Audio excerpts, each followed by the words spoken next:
Welcome to Stories Before Sleep. Tonight, we invite you to leave behind the noise of the modern world and step quietly into the vast silence of history. For centuries, empires have risen and fallen, leaving behind whispers, legends, and dreams that still echo across time. As you lie down and close your eyes, let this story carry you far away, over the endless grasslands of Central Asia, where the wind sings across the steppe, and where the faint rhythm of hoofbeats once shaped the fate of half the world. You don't need to stay awake to follow every word. Simply listen, breathe deeply, and allow the story to unfold around you, like a gentle dream told by the firelight of another age. In a few moments, the screen will fade to black, not to end your journey, but to help you drift deeper into it. No distractions, no bright lights, only the voice of history, guiding you softly through the night. This is the story of the Mongol Empire. Sleep well, and let the past carry you to peaceful dreams. Around the year 1333, the North African writer and traveller Ibn Battuta went on a journey around all of Asia that would take him to India and over the sea to Sri Lanka, Bangladesh, Malaysia, and eventually on to his final destination of China. But the first leg of this journey took him along the winding roads overland from Constantinople. He travelled past the shores of the Black and Caspian Seas, over vast grasslands, and on southwards through the deserts of Central Asia, in what is now Kazakhstan, Turkmenistan, and Uzbekistan.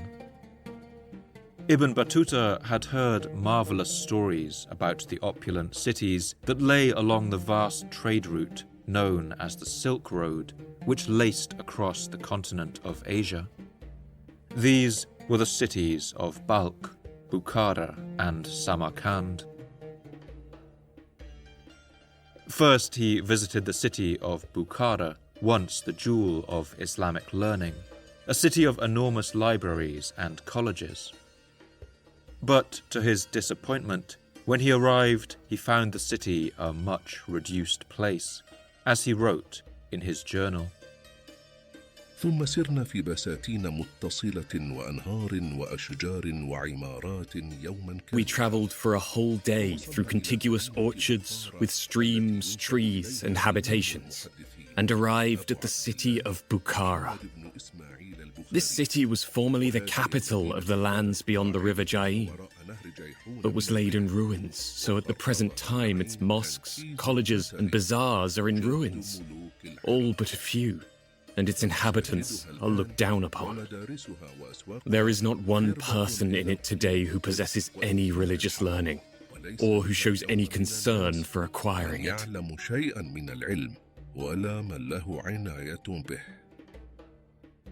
Surprised at the sorry sight of the once great city of Bukhara, Ibn Battuta continued on to the opulent metropolis of Samarkand. I journeyed to the city of Samarkand, once one of the greatest and finest of cities, and most perfect of them in beauty. It is built on the bank of the river called the Wad al-Wasarin, along which there are water wheels to supply water to the orchards. But when he arrived at the oasis of Samarkand, he found it too was in a much diminished state. The city was sparsely inhabited, its legendary walls torn down long ago, and its grand buildings standing in ruins.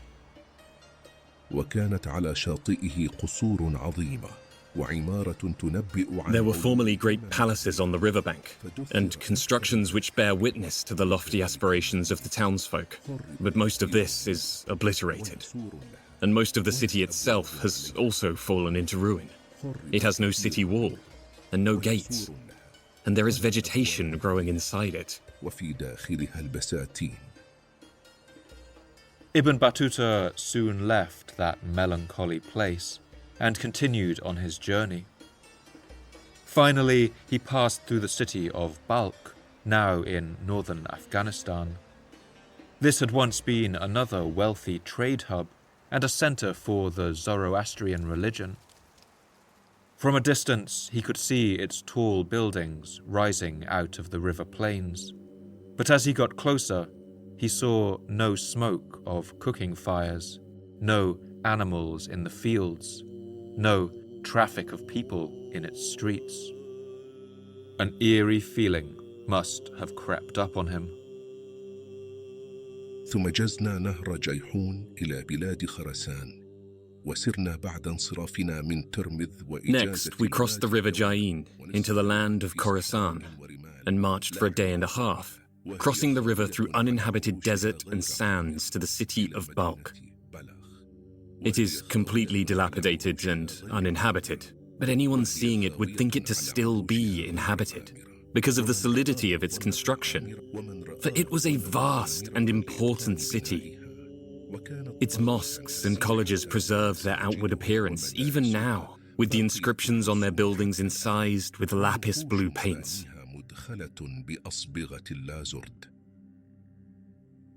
As he passed through this devastated region, he heard stories about other ruined cities lying out in the desert, now so empty of life that they could offer no shelter to travelers. ومدن خراسان العظيمة 4 اثنتان عامرتان. The great cities of Khorasan are 4.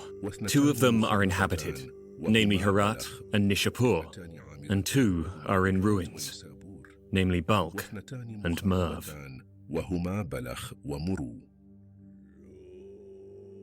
Had he journeyed out to the city of Merv, he would have found an even more devastated ruin, just a series of jagged earthen remains rising out of the cracked salt flats of the desert, home only to owls and wild dogs, where once a city of 500,000 people had stood.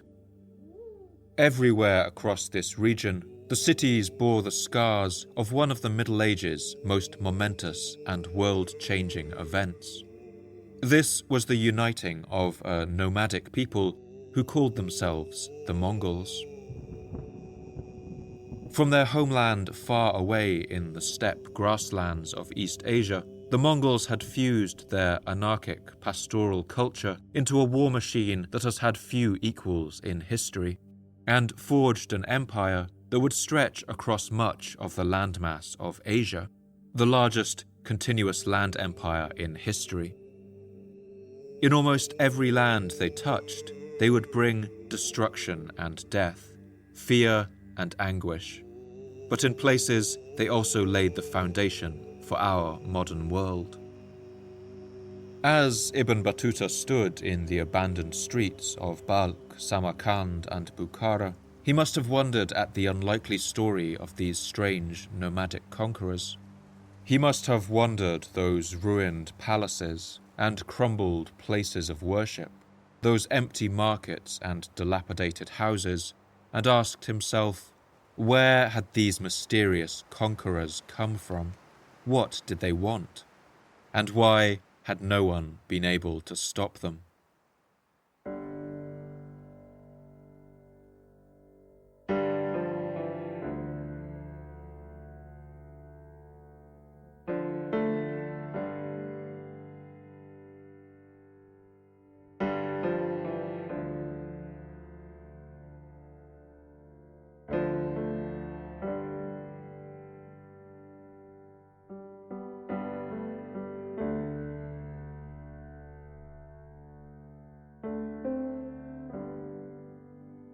My name's Paul Cooper, and you're listening to the Fall of Civilizations podcast. Each episode, I look at a civilization of the past that rose to glory and then collapsed into the ashes of history. I want to ask, what did they have in common? What led to their fall? And what did it feel like to be a person alive at the time who witnessed the end of their world? In this episode, I want to tell one of the most remarkable and unlikely stories from medieval history, the story of the Mongol Empire. I want to show how this group of nomadic horse riders united the peoples of the Mongolian steppe and forged them into a truly unique kind of state, I want to describe how they conquered much of the lands of Eurasia and brought the distant cultures of China, Persia, the Middle East and Europe into contact. And I want to tell the story of how the world's largest land empire finally came apart and left the world as we know it in its wake.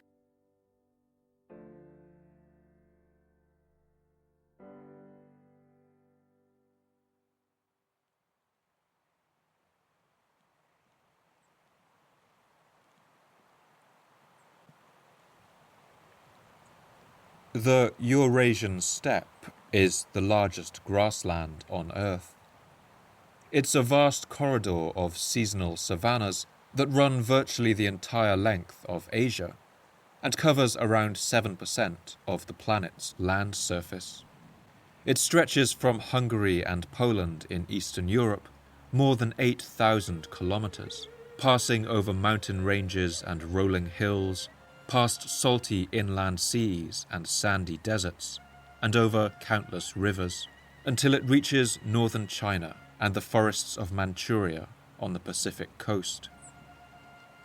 The word steppe entered English from the Russian language, with its origin possibly rooted in the Old Slavic word sutepi, which means a place that is flat and bare. The Russian author Anton Chekhov describes the landscape of the steppe. A plain, broad, boundless, girdled by a chain of hills, lies stretched before the traveller's eyes.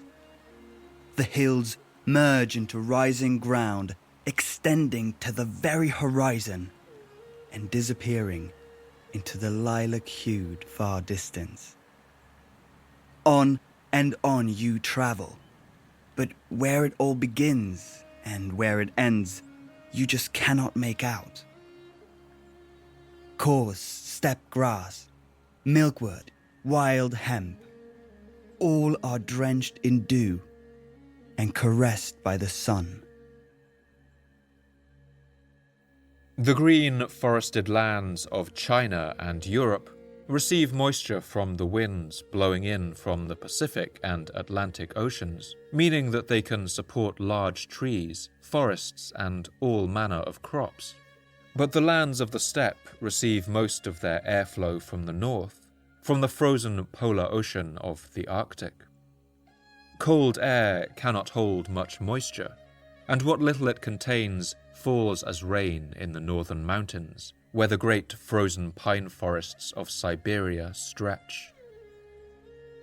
The low rainfall on the steppe means that trees cannot survive, and even species of long grasses find it difficult to take root. As a result, all that remains here are the hardiest species of short grasses. For this reason, the steppe has always supported massive herds of grazing animals.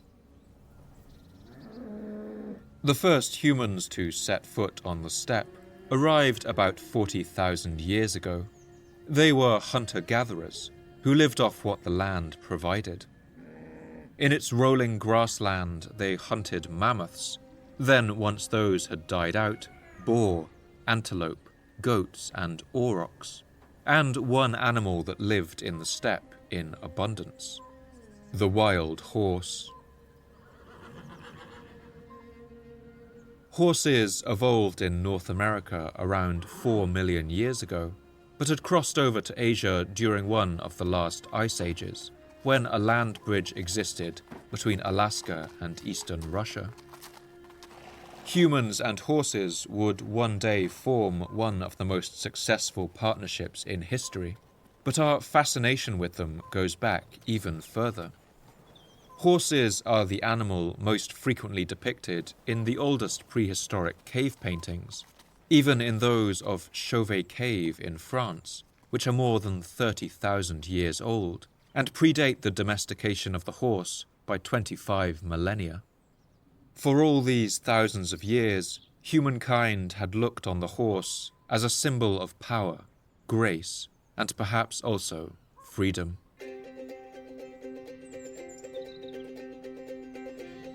When people arrived on the Eurasian steppe, they initially hunted horses for food like any other animal, with horse bones showing up in slaughter sites from at least 10,000 years ago. But sometime around 6,000 years ago, they began to be kept as livestock. Humans first used horses for milk and meat, alongside their cattle, sheep, and goats. But over the following 1,000 years or so, humans learned that if a horse was sufficiently tamed, it would allow a human to ride on its back. We will never know which daring young man or woman first leapt up onto the back of a horse and braved the inevitable bucking and kicking that every horsebreaker must learn to endure. But when they did, they changed the course of human history. Around 5,000 years ago, we begin to see evidence of horse riding on the Eurasian steppe. One burial site in Bedtime in northern Kazakhstan contains the bones of horses, with the earliest signs of wear on the teeth and jawbones that suggest they had worn a metal bit in their mouths for much of their life, which could be attached to reins for a rider. This development occurred at a momentous time in human history. Around the world, the earliest cities were just then coalescing in Egypt, Mesopotamia, China, and elsewhere, and a new way of human life was taking shape. This new lifestyle was based on the planting of grain, the making of pottery, and the building of fixed dwellings. Soon came hierarchies and religions, priests and kings, armies and city walls. From this settled way of life, the first written words would be set down, cut into clay tablets in the Sumerian cities of Ur and Uruk, carved into the stone temples of Egypt, and into shoulder bones and tortoise shells in China. But it's clear that in the vast expanse of the Eurasian steppe, an equally dramatic revolution was taking place. It's around this time that the first mention of horses begins to appear in the written texts of the Sumerians. They would call them by the name Anshe Kura, meaning donkey of the mountains, since they first arrived from the mountainous north. One Sumerian text written more than 4,000 years ago is one of the first to mention this new animal, describing the hero god Lugalbanda as being as swift as a mountain horse. Holy Lugalbanda came out from the mountain cave, and from that spot he sped away like a horse of the mountains. Like a lone wild ass, he darted over the mountains. Like a large, powerful donkey he raced. A slim donkey, eager to run, he bounded along. Human life had just sped up considerably, and the domestication of the horse would change life on the steppe forever. A herder travelling by foot can cover a maximum of only about 30 kilometres a day, which limits how large his flock can be, and how far he could range in search of new grazing lands. But riding on the back of a horse meant you could cover more than 100 kilometres at a push, and you could travel at 5 times the speed over a short distance. With greater ability to cover large areas, you could also effectively manage much larger herds, and with more food available, you could establish ever bigger families and social groups. While all around the world, other peoples were settling down into ever larger cities, built of mud, brick, and stone, the people of the steppe were developing a parallel way of life, a life constantly on the move.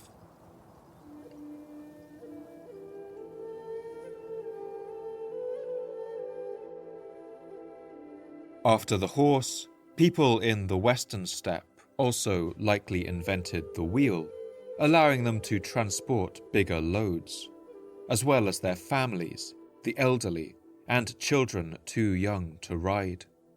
Whole communities could now become completely mobile, living their lives from birth to death without ever settling in one place. This alternative way of life would meet with remarkable success. One legacy of that success is the language that many of us speak today. Beginning perhaps around 4000 BC, an enigmatic population known only as the Proto-Indo-Europeans rode out of the western portion of the steppe in all directions. They brought their horses, their wagons and chariots with them. Wherever they went, from India to Persia, Greece and northern Europe, they conquered or settled, and left their language behind.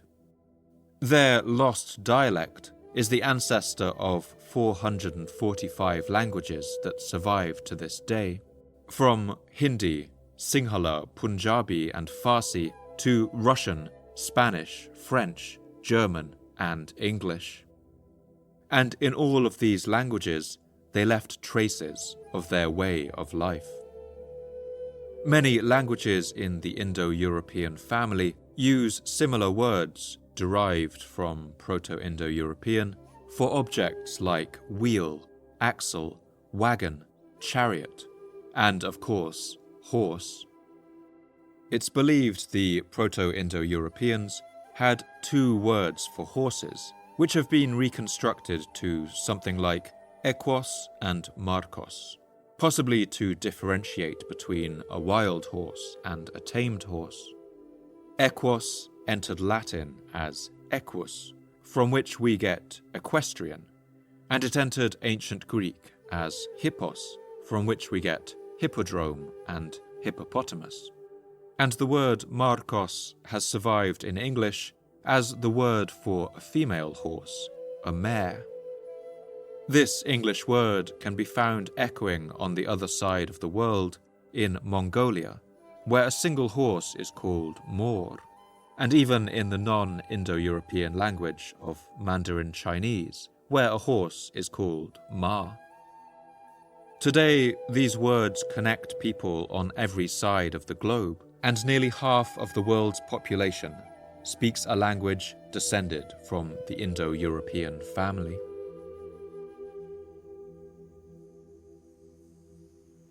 The Proto-Indo-Europeans were the first nomads to ride out of the steppe and leave their mark on history, but they were far from the last. Still, there were drawbacks to the nomadic lifestyle. While the settled peoples of the world developed alphabets and writing systems that allowed them to keep records and recount their histories, the peoples of the steppe did not develop their own system of writing. For this reason, for much of their history, we can only detect their presence through the writings of others, who often feared and hated them.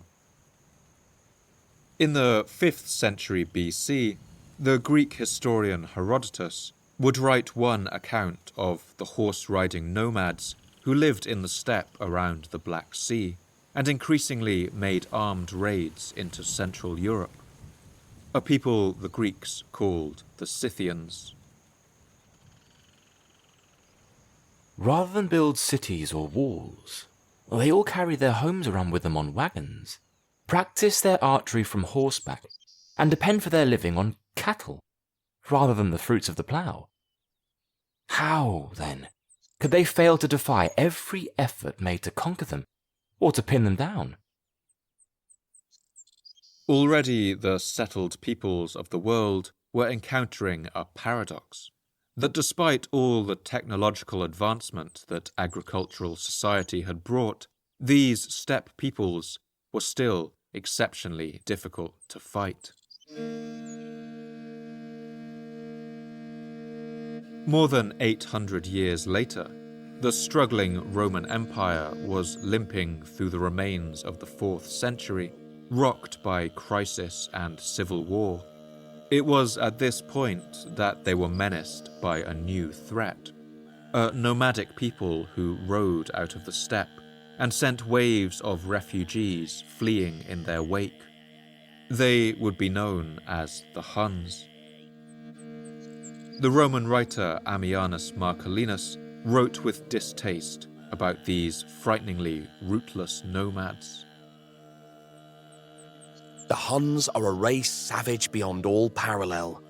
They grow up without beards, with closely knit and strong limbs. They are all without fixed abode or settled mode of life. None of their offspring, when asked, can tell you where he comes from, since he was conceived in one place, born far from there, and brought up still farther away. The arrival of the Huns was a major factor that contributed to the collapse of the Western Roman Empire. In the decades that followed, under the rule of their leader Attila, the Huns would remake the balance of power in Europe. They fleetingly captured large areas up to the banks of the Rhine and left fire and destruction in their wake. Part of the reason for the Huns' success was their innovative use of the technological development of the composite bow. Bows made of a single piece of wood had a natural limit to their power, but on the steppe, a good bow could mean the difference between life and death, and so people had poured immense energy into developing them. By the time of the Huns, these were already intricate constructions, combining multiple materials, a core of maple wood, bone and antelope horn, knotted with sinew, deer gut and leather, all held together with a fish-based glue. The combination of these materials created a bow with immense elasticity, capable of hurtling an arrow at tremendous speeds and over great distances, reportedly as far as 300 meters. If these accounts are accurate, then these bows could shoot further than an English longbow, which stood taller than a man, but crucially was compact enough to be drawn from horseback. The combination of horse and composite bow would make the steppe horse archer the deadliest single entity on the planet, and in Europe these weapons would come to be known with fear and reverence as Hun bows.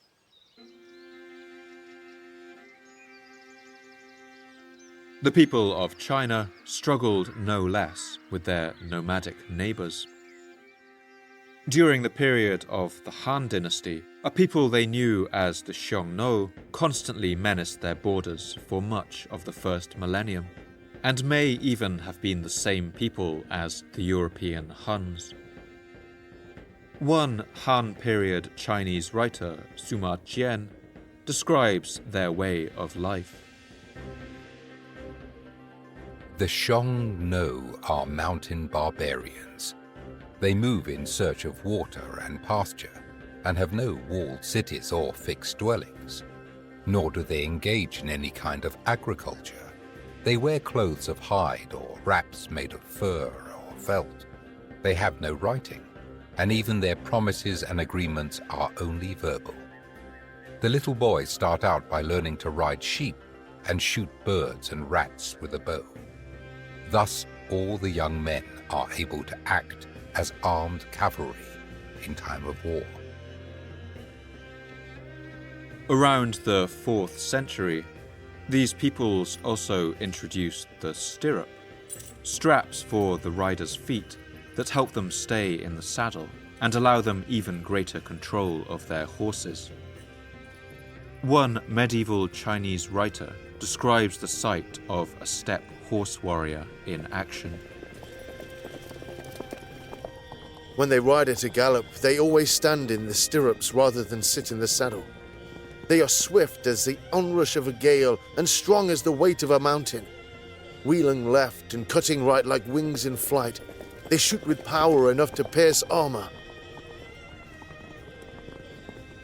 For the civilizations that lived on the borders of the steppe, in China, India, Persia, the Middle East and Eastern Europe, these nomadic peoples could be alien, frightening and primitive. While they were divided, they could be contained, controlled, and violently put down. But every few hundred years, they would unite into a force large enough to flood out of the steppe. They would come to conquer and settle, to wreak havoc and sow destruction, but every time to change the course of history. The most dramatic of these stories would take place as the 12th century came to a close, and the memory of Attila's Huns had faded to just another ghost story from classical history. It would come in the form of a people who were perhaps the most unlikely of conquerors. When our story starts, they had many names, but soon they would become known as the Mongols.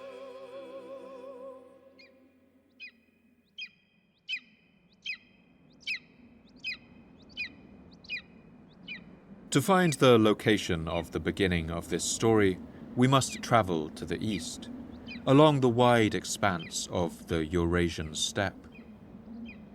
For thousands of kilometers, we would see only grassland and seasonal deserts. Then we pass over the Altai Mountains, home to wolves, curly-horned ibex, and eagles. Finally, we would reach the far eastern steppe on a high plateau of what is today Mongolia.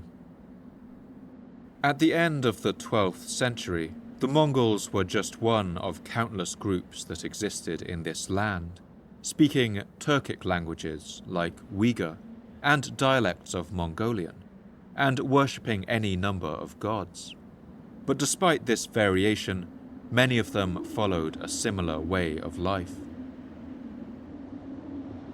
Life on the steppe meant following the natural cycles of the world.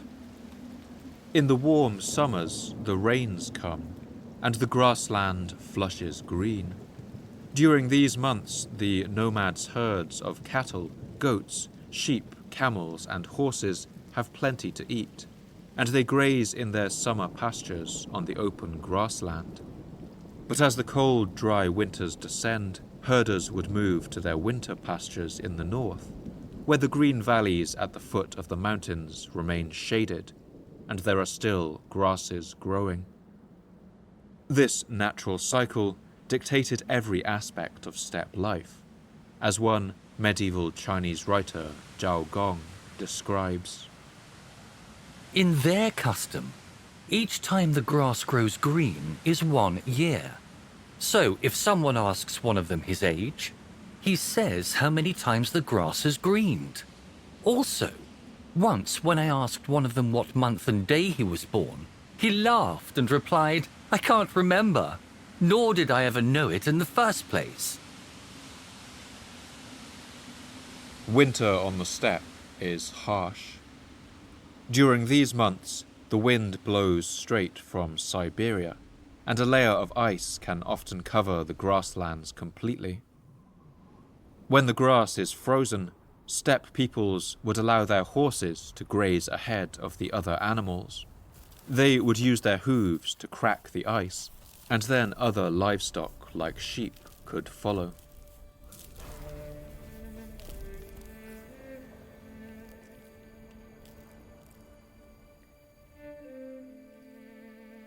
In the flat, featureless landscape, people navigated primarily using rivers, which interlace the steppe in countless waterways. Among them, the Orkhon, the Selenga, and the Onon. By riding up and down these rivers, the steppe peoples could find their way, and would never be far from water for their horses. The knowledge of these river paths were passed on from person to person by word of mouth, through poems and songs. The primary mode of shelter in the steppe was the tent.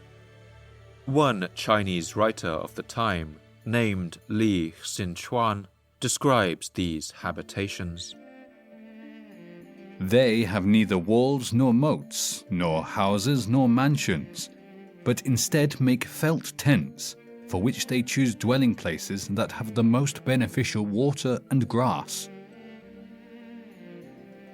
In English, these tents are often called yurts, derived from a Turkic word, but in Mongolian they are known as gir. Their structures are made of lattice of light but strong willow wands, and their walls are made of felt, a material created by pressing together layer upon layer of sheep's wool. These tents are warm during winter and cool during summer, and they are also fully mobile, designed to be dismantled and rebuilt every day if necessary, and carried from place to place on the back of carts. The Chinese observer Peng Daya wrote the following description of seeing steppe people moving across the landscape. The yurts, that is, felt tents in which they live, have neither walls nor roof beams. They move them to follow the grass and water, never staying for long. Cattle, horses, or camels are used to pull their carts, on which it is roomy enough to sit or recline. These carts are dispatched in groups of 5, looking like columns of ants as they wind along, extending out for 5 miles. Some of these carts could be huge, designed to carry the tents of nobles on their back. One European visitor to Mongolia in the Middle Ages, William of Rubruck, described seeing carts as large as 10 meters wide, about the length of a London bus. These dwellings are constructed of such a size as to be on occasions 30 feet across. I myself once measured a breadth of 20 feet between the wheel tracks of a wagon, and when the dwelling was on the wagon, it protruded beyond the wheels by at least 5 feet on either side.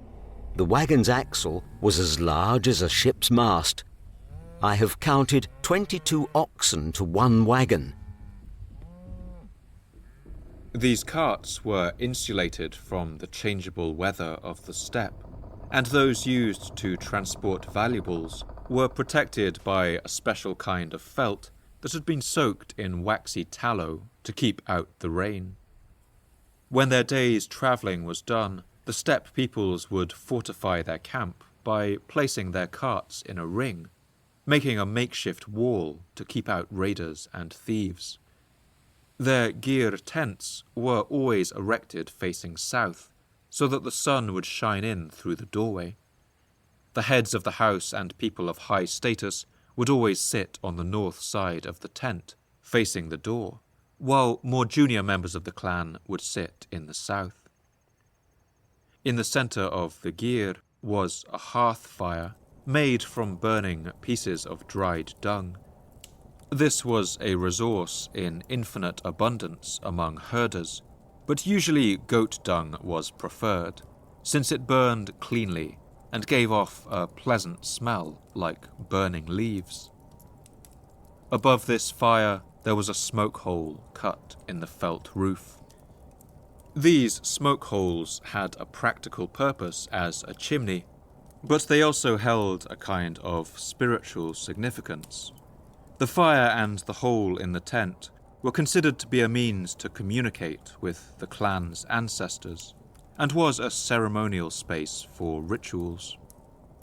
We can imagine a Mongol family sitting around this fire, with the vast darkness of the steppe at night outside, watching the sparks of their fire drift out through the hole in the roof, as the howling steppe wind outside batters the felt walls of the tent.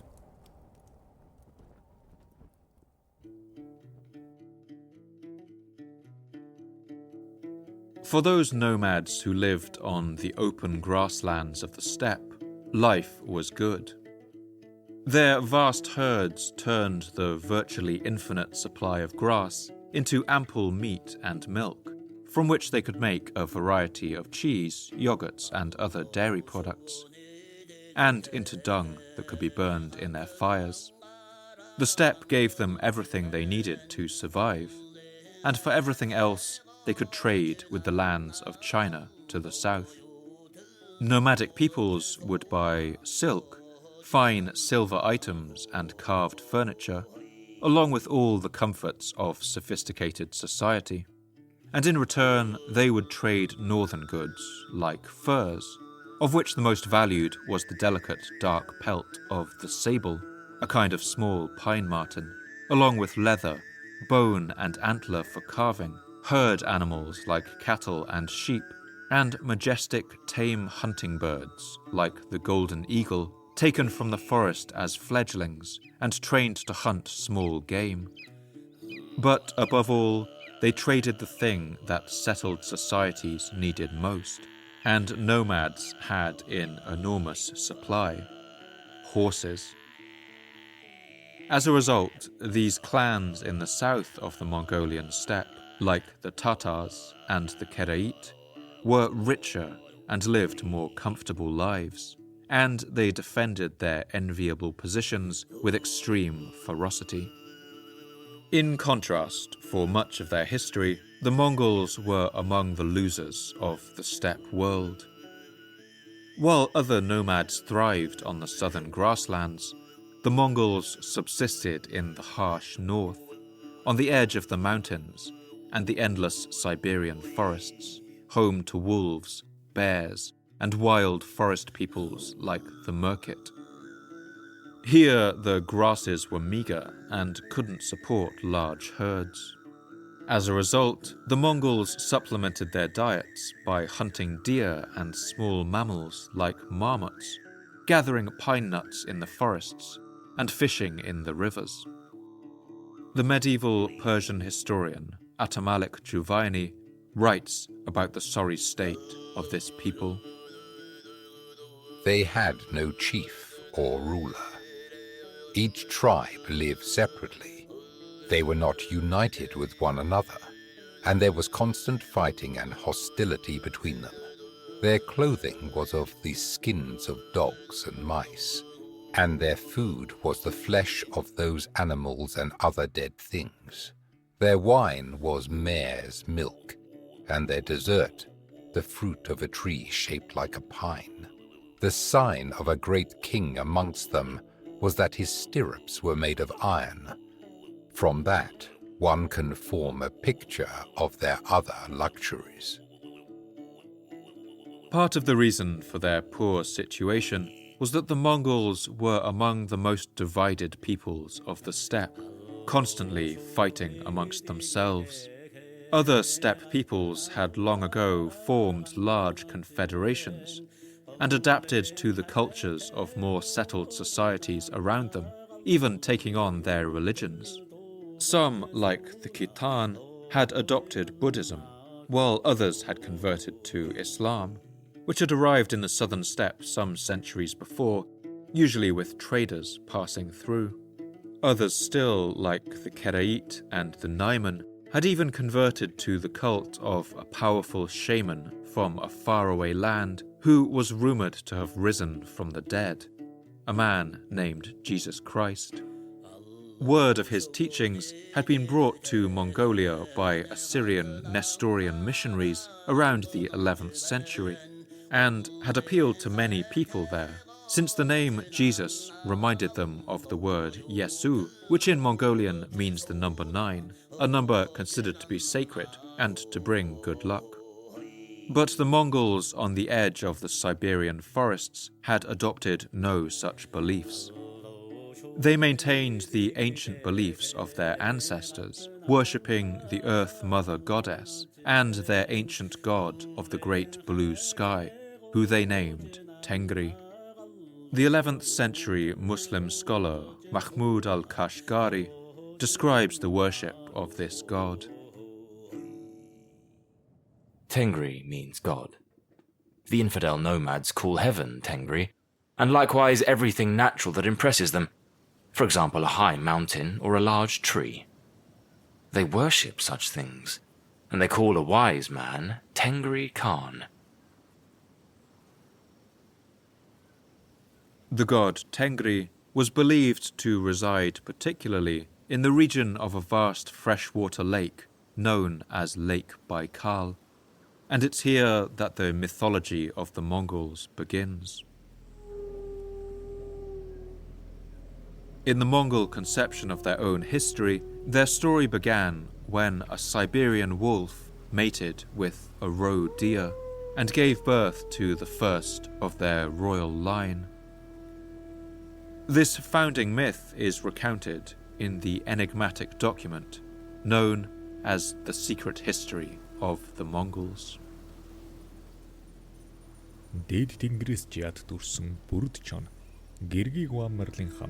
There was a blue-grey wolf born with a destiny from heaven above. His wife was a beautiful red fallow doe. They came crossing the sea. They made their home in the headwaters of the Onan River.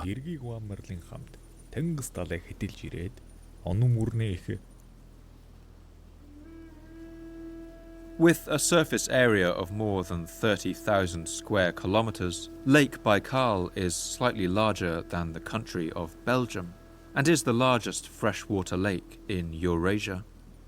And sitting as it does on a tectonic rift, it is also by far the deepest on the planet, plunging to a depth of more than 1,600 meters. As a result, it is also the world's largest lake in volume, containing more than all the American Great Lakes combined. In fact, this one lake is estimated to contain somewhere between a quarter to a fifth of all the surface fresh water on planet Earth. For most people of the steppe, this was the largest body of water they would ever see, and on account of this, the Mongols would often simply refer to it as the sea. When winter comes to the Siberian wastes, Lake Baikal freezes solid, with ice many meters thick, and the snows blow in chaotic patterns over its surface. According to the story, 11 generations after this unnatural coupling of wolf and deer on the shore of Lake Baikal, a woman known as Alan Gua, or Alan the Beautiful, would give birth to 5 sons. And from these 5 men were supposed to have descended the royal lineage of the Mongols. One day, the legend says, Alan the Beautiful found her 5 sons arguing with one another. She gathered them together and taught them a lesson that has passed into legend.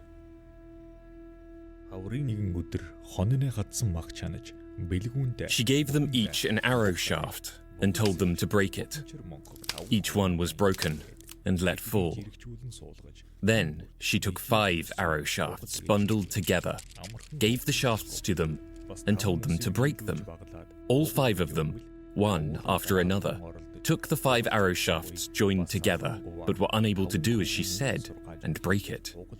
Then their mother Alan the Beautiful spoke words of admonition to her 5 sons. You, my 5 sons, were born from a single womb.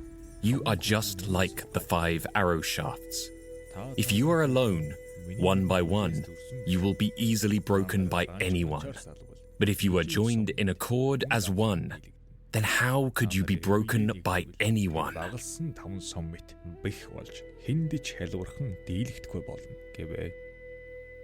This story was told to generations of Mongol children, and it contained a powerful truth about life on the steppe. Out there, family was the most powerful connection that anyone had, and without it, you were left alone, hungry and defenseless. Mongols thought of their kin relationships as a kind of branching tree or river. They traced their ancestry back to real ancestors, a relationship known as uruk. But the Mongol elite also held to a kind of mythical kinship, in which every person was descended from one or other semi-mythical character who lived in the vague and distant past, often one of the sons of Alan the Beautiful. In this way, Mongols considered themselves to belong to a wider clan group that often had little to do with their actual heritage. These they called their obok. Accompanied with these 2 systems of relationship was a third, one that people could freely choose to enter into. This was known as Anda, a kind of blood brother. In this ritual, two close friends could swear an eternal allegiance, essentially becoming family, and this relationship was taken just as seriously as any connection of kinship. One Mongol text of the time records the depth of this bond. Ахас дээдсийн үгийг сонсвол альва хүн харилцан анд нөхөр бололчвол ам биедээ арч болж. If we listen to the words of the elders and the ancients, this is the way in which Anda love each other.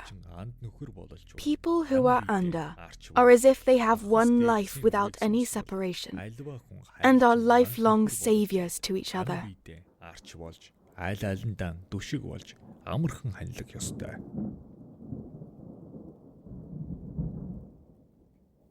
To survive in the harsh world of the steppe, people had to be tough, but they also had to come together.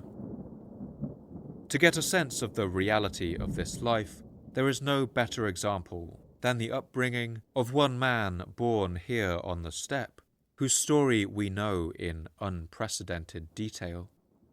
A man who would rise from the humblest beginnings imaginable to change the course of world history. His name was Temujin, but that is not the name that history would know him by.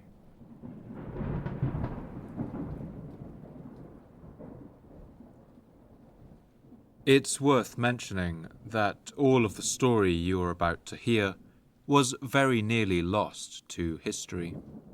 But in 1866, a Russian monk working in the archives of China uncovered a remarkable manuscript. It was a Chinese copy of a copy of a copy of a lost Mongolian document, written by an unknown author sometime in the 13th century. This book used Chinese characters to recreate the phonetic sounds of the Mongolian language and was used as a kind of textbook to help Chinese scholars who were learning Mongolian.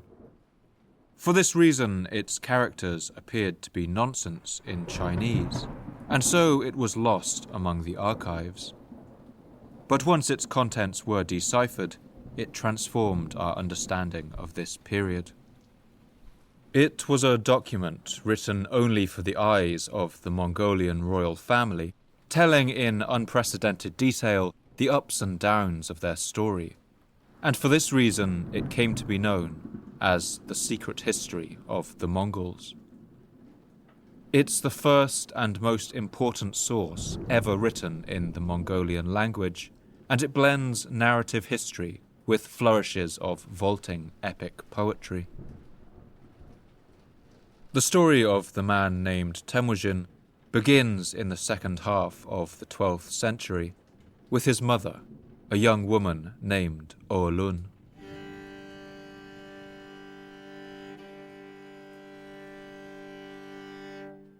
She was from the eastern Mongolian steppe, to the southeast of Lake Baikal, and was probably no more than a teenager. She had just married a man named Chiledu, of the Merkit people. This young couple was in love, and she was now travelling back to his homeland with him to live with his family in their camp. But things would not go according to the young lovers' plan. On their fateful journey home, they passed through the lands of a warrior named Yesuge, the leader of a small Mongol band on the great Onon River. Yesuge had once been a powerful leader, but had recently fallen on tough times. That day, he was out hunting with his hawk when he saw the marriage procession pass by and caught sight of the beautiful face of Oolun. Yesuge already had a wife, but upon seeing Oolun, he became overcome with desire for her, and as a Mongol warrior, he was used to taking what he desired. He rode back to his camp and gathered his two brothers, and together they chased after the wedding party, with murder in their hearts. When Oalun and her husband saw the warrior brothers bearing down on them, she begged her husband to flee and save his life, as the secret history recalls. His bride, Madame Oalun, said to him, Have you understood what those 3 men are about? Their looks say they want your life. As long as you have your life at least, you will find a woman to wed. Save your life.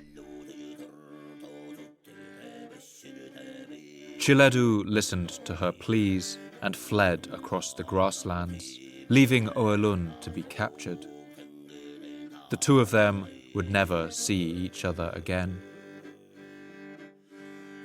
The 3 riders chased him from behind over 7 ridges until they drove him off. They came back, and Yasuge took Madame Oalun by the tether, and she wailed in a great voice. She wailed until the Onon River echoed it, and the wooded valley rang with it. We don't know what happened to Oalun's husband Chiledu, but it seems he never made any attempt to recapture her. In the harsh world of the steppe, a man only had rights to what he could defend, and Oalun was now no longer considered his wife. As for Oalun, her heartbreak must have been overwhelming, but she seems to have accepted her fate and settled into the new life that Yasuge had forced upon her at the edge of the mountains and the great Siberian forest. Here she would have to be tough to survive. Yasuge already had a wife, and by then this woman had borne him a son named Begta. Soon Oalun too became pregnant and gave Yasuge their first child together. This child was a boy, and it said that when he came screaming into the world, he was clutching a tiny but fearsome omen in his little hand. When Madame Oalun was big with child, just then, when they were at Delion Boldak on the Onon River, he was born. When he was born clutching a clot of blood in his right hand, the size of a knucklebone.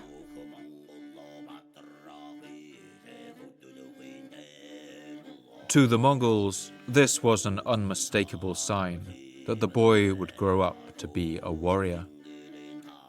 The year was around 1162, in the Chinese calendar, the year of the horse.